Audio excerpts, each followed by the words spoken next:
ನಮಸ್ತೆ. ಈಗ ಈ ಪ್ರಾಬ್ಲಮ್ ತೊಗೊಳ್ಳೋಣ. ಈ ಪ್ರಾಬ್ಲಮ್ ತುಂಬ ಇಂಟ್ರೆಸ್ಟಿಂಗ್ ಆಗಿದೆ, ಚೆನ್ನಾಗಿದೆ ಈ ಪ್ರಾಬ್ಲಮ್. ಇದು ನೋಡೋಣ. If a is given as k to k ಅಂತ ಕೊಟ್ಟಿದ್ದಾನೆ and a cube also is given 125 ಅಂತ ಕೇಳಿದ್ದಾನೆ. ನನ್ನ ವ್ಯಾಲ್ಯೂ ಆಫ್ ಕೆ ಎಷ್ಟು ಅಂತ ಕೇಳಿದ್ದಾನೆ. ಸೊ ಇದನ್ನು ಮೆನಿ ವೇಸಲ್ಲಿ ಸಾಲ್ವ್ ಮಾಡ್ಬೋದು. ನಾನು ಐಗನ್ ವ್ಯಾಲ್ಯೂಸ್ ಕಾನ್ಸೆಪ್ಟ್ ಯೂಸ್ ಮಾಡಿಕೊಂಡು ಸಾಲ್ವ್ ಮಾಡ್ತೀನಿ. ಓಕೆ, ಇದರ ಐಗನ್ ವ್ಯಾಲ್ಯೂಸ್ ಏನಂತ ನೋಡಬೇಕೀಗ. ಇದು ಡಯಾಗ್ನಲ್ ಎಲಿಮೆಂಟ್ಸ್ ಸಮ್ ಏನಾಗುತ್ತೆ 2k ಆಗುತ್ತೆ. ಸಮ್ ಆಫ್ ನಾನು λ1 λ2 ಐಗನ್ ವ್ಯಾಲ್ಯೂಸ್ ಅಂತ ತೊಗೊಂಡ್ರೆ ಅದ್ರ ಸಮ್ ಏನಾಗಿರುತ್ತೆ 2k ಆಗುತ್ತೆ. ಪ್ರಾಡಕ್ಟ್ ಬಂದ್ಬಿಟ್ಟು ಇದರದ್ದು ಡಿಟರ್ಮಿನೆಂಟ್ ವ್ಯಾಲ್ಯೂ k² - 4 ಆಗುತ್ತೆ. That is nothing but k + 2 × k - 2.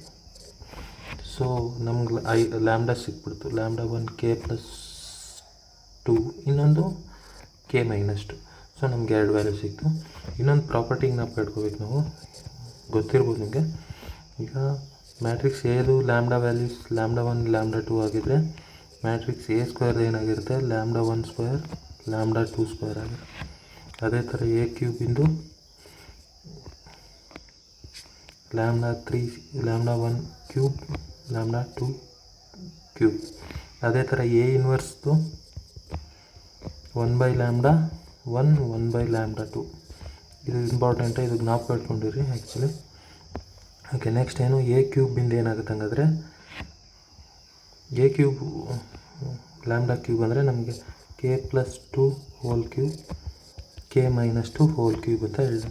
ಇವೆರಡು ಐಗನ್ ವ್ಯಾಲ್ಯೂಸ್ ನಮಗೆ. So product of eigen values ಏನಾಗುತ್ತೆ ಈಕ್ವಲ್ ಟು ಡಿಟರ್ಮಿನೆಂಟ್ ವ್ಯಾಲ್ಯೂ ಆಗುತ್ತಲ್ಲ. ಎ ಕ್ಯೂಬ್ ವ್ಯಾಲ್ಯೂ ಕೊಟ್ಬಿಟ್ಟಿದೆ ನಮಗೆ. ಎ ಕ್ಯೂಬ್ ವ್ಯಾಲ್ಯೂ ಎಷ್ಟು ಕೊಟ್ಟಿದ್ದಾನೆ? A cube is nothing but 125 ಅಂತ ಕೊಟ್ಟಿದ್ದೀನಿ. ಸೊ ಇಲ್ಲಿ 125 ಸಬ್ಸ್ಟಿಟ್ಯೂಟ್. ಈ ಈಕ್ವೇಷನಲ್ಲಿ ಕೊಟ್ಟಿರೋ ಆಪ್ಷನ್ಸನ್ನು ಸಬ್ಸ್ಟಿಟ್ಯೂಟ್ ಮಾಡ್ತಾ ಹೋದರೆ ನಾವು ಫಸ್ಟ್ ಆಪ್ಷನ್ ತೊಗೊಳ್ಳೋಣ +or -2.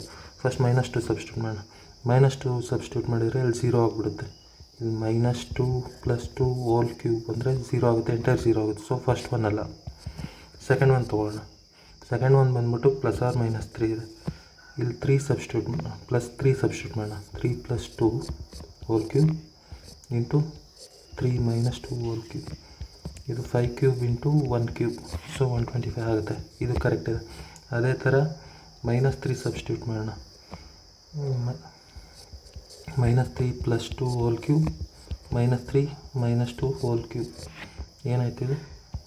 -1 whole cube -5 whole cube nothing but 125. So ಇದು ಸ್ಯಾಟಿಸ್ಫೈ ಮಾಡಿ. ಸೊ ಆನ್ಸರ್ ಬಂದ್ಬಿಟ್ಟು +or -3. ಅರ್ಥ ಆಯ್ತು ಅಂದ್ಕೊತೀನಿ ಹೇಗೆ ಮಾಡಿದ್ದಂತ. Thank you.